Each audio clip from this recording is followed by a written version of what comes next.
आपको देने जा रहा हूं। एक साथी ने सवाल पूछा कि सर अमेरिका में जैसे सिलिकॉन वैली बैंक डूब गया क्योंकि लोगों ने बैंकों से अपना पैसा निकाल लिया, तो क्या बैंकों को सबक सिखाने के लिए ये करना सबसे सही नहीं है? नहीं साथियों, ऐसा नहीं करना है, ऐसा सोचना भी नहीं है। बैंक डूब जाएंगे, हम नहीं चाहते कि बैंक डूब जाए। हम देश की अर्थव्यवस्था के खिलाफ नहीं है, क्योंकि अगर बैंक डूब गए तो अर्थव्यवस्था पूरी तरह चरमरा जाएगी। अगर एक दिन भी देश के सभी नागरिकों ने तय कर लिया कि वो अपना ही पैसा बैंक से निकालने चले गए, यकीन मानिए बैंक पैसा नहीं दे पाएगा, बैंक डूब जाएंगे। लेकिन आपको ऐसा नहीं करना है, ये देश के खिलाफ काम हो जाएगा, ये अर्थव्यवस्था के खिलाफ काम हो जाएगा। बैंकिंग सिस्टम हमें बहुत सपोर्ट भी करता है, ये बात सही है। कई लोगों के साथ जबरदस्ती की जा रही है, कई लोगों की प्रॉपर्टी हड़पी जा रही है, कई लोगों की गाड़ियां छीनी जा रही है, लेकिन ऐसा कोई कदम नहीं उठाना है। हम बैंकिंग सिस्टम के खिलाफ नहीं है, ये बैंकिंग सिस्टम के खिलाफ काम तो देश के खिलाफ हो जाएगा।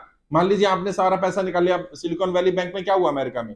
सिलिकॉन वैली बैंक में ज्यादातर स्टार्टअप कंपनियों के, ज्यादातर जो टेक कंपनियां थी उनके पैसे थे, उनके अकाउंट थे। अब उन्हें क्योंकि रिसेशन आया, पैसे की जरूरत पड़ी, तो उन्होंने अपने पैसे निकालने शुरू करे। जब 2 4 5 कंपनियों के लोगों ने अपने पैसे निकाले, जब उन्हें घाटा चल रहा था, तब तो बैंक को ज्यादा फर्क नहीं पड़ा। लेकिन जब सभी कंपनियों के लोग पैसे निकालने चले गए, अपना पैसा मांगने चले गए, तो बैंक ने हाथ खड़े कर दिए, बैंक ने सरेंडर कर दिया, हमारे पास पैसे नहीं है।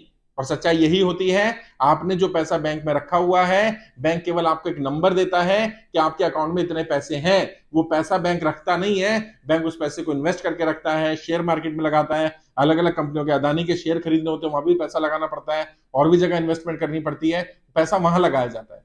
तो आपने अगर वो पैसा मांग लिया वापस, अब अदानी के शेयर तो घाटे में चल रहे हैं, बहुत सारी कंपनियों के शेयर घाटे में चल रहे हैं, वहां पैसा लगा दिया बैंक ने, आपका पैसा तो डूब चुका है, आपको पता नहीं है, आप पैसा लेने चले गए तो बैंक डूब जाएगा।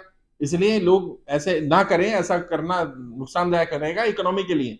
लेकिन अगर कोई बैंक के लोग ज्यादा परेशान कर रहे हैं, ज्यादा बदतमीजी कर रहे हैं, तो इसका इलाज ये है कि बैंकों को जाकर के बात बताई जाए कि आप हमारे पैसे से बैंक चला रहे हैं, अगर आप हमारे साथ बदतमीजी करेंगे, मिसबिहेव करेंगे, और अगर हमने अपना पैसा निकाल लिया, तो आपका बैंक कहीं का नहीं रहेगा, बैंक डूब जाएगा। बैंक तभी तक सर्वाइव कर रहा है जब तक हम वहां के ग्राहक हैं। तो ग्राहक को, आपको उनके अधिकारों की रक्षा करनी पड़ेगी। बैंक को जो कंज्यूमर राइट्स हैं उनको फॉलो करना पड़ेगा, जो कंज्यूमर के अधिकार है।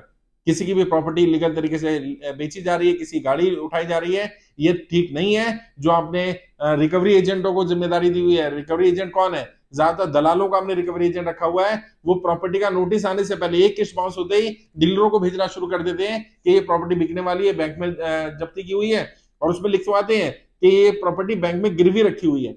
और गिरवी करना मतलब वहां जब्त की हुई है, ये लिखवाते हैं कि जब्ती कर दी गई है, इस प्रॉपर्टी को वहां पर बैंक में जब्ती किया गया है। तो अब इस तरह की अगर बातें किसी के घर पर लिख दी जाएंगी, तो वो तो उसका मोहल्ले में बदनामी हो ही जाएगी। बहुत सारे लोग बदनामी के डर से भी सुसाइड कर रहे हैं। तो बैंक को भी ऐसा नहीं करना है, लेकिन मैं आम जनता से भी अपील करूंगा वो ऐसा ना करे, ऐसा कोई कदम ना उठाए, ऐसा सोचे भी ना कि बैंकों से जाएं और अपना पैसा निकाल लें। कई लोग कमेंट में लिख रहे थे कि सर हमारा अपना ही तो पैसा है, हम जाके पैसा क्यों नहीं निकाल सकते? भाई निकाल सकते हैं, मैं ये नहीं कह रहा हूं निकाल नहीं सकते हैं, आपका ही पैसा है, आप कभी भी जाके बैंक से पैसा विड्रॉ कर सकते हैं। लेकिन अगर जनता, सारी जनता जा करके बैंकों से पैसा निकाल लेगी, तो बैंक डूब जाएंगे, बैंकों के पास पैसा नहीं होगा देने के लिए। आप समझिए बात को, आप सिचुएशन को समझने की कोशिश करिए। अगर ऐसी सिचुएशन पैदा होगी तो क्या होगा? बैंकों के पास पैसे देने के लिए नहीं होंगे, तो बैंक डूबेगा ही, और क्या करेगा?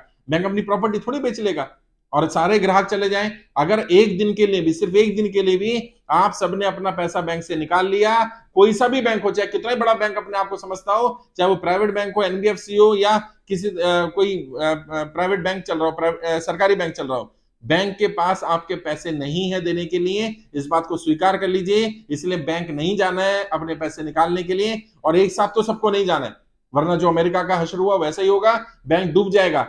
2 बैंक वहां डूब गए ऐसे ही, और अभी और बैंकों पर भी आफत आनी शुरू हो गई है, क्योंकि जब वो बैंक डूबे तो उन्होंने अपना पैसा विड्रॉल करना शुरू कर दिया। सिचुएशन को समझिए, उन्होंने क्या किया, उन्होंने जिन कंपनियों में शेयर लिए थे वहां के कंपनियों के शेयर बेचने शुरू कर दिए। अब वो कंपनियां घाटे में आ गई, क्योंकि शेयर बिकने लगे, तो वहां दिवालिया कंपनियां हो गई। अब उन कंपनियों ने जिन बैंकों में अकाउंट थे वहां से पैसे विड्रॉ करने शुरू करे, फिर वो बैंक डूबने लग गया। तो इस तरह से एक चेन रिएक्शन होता है। अगर एक बैंक डूबा तो बहुत सारे बैंक डूब जाएंगे। अगर किसी एक बैंक पर भी सारे ग्राहक जितने भी उस एरिया में रहते हैं, एक ब्रांच के भी अगर चले गए अपना पैसा विड्रॉल करने, वो ब्रांच सर्वाइव नहीं कर पाएगी, वो ब्रांच डूब जाएगी। ऐसा कोई कदम मत उठाइएगा। अब मैं समझता हूं आप मेरी बात समझ रहे होंगे और आप इस पर